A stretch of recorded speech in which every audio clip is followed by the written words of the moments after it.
Alright, so on our previous video na pinagana natin tong Crumb.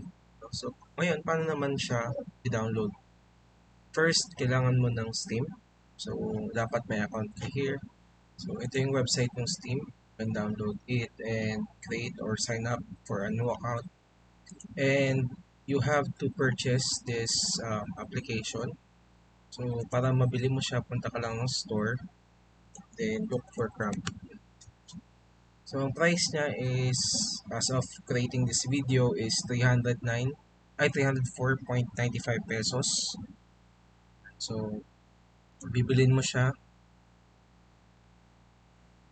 Then, ilalabas dito, install. So, since already bought na yung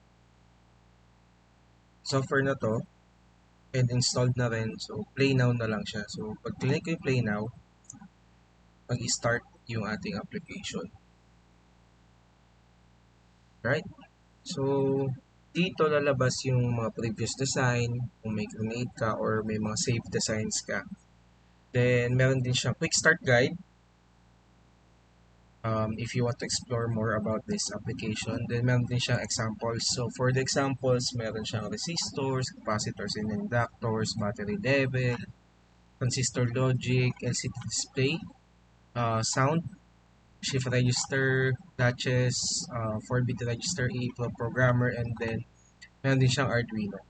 So, dito sa session, throughout the sessions, we will be exploring Arduino sa ating examples. Alright?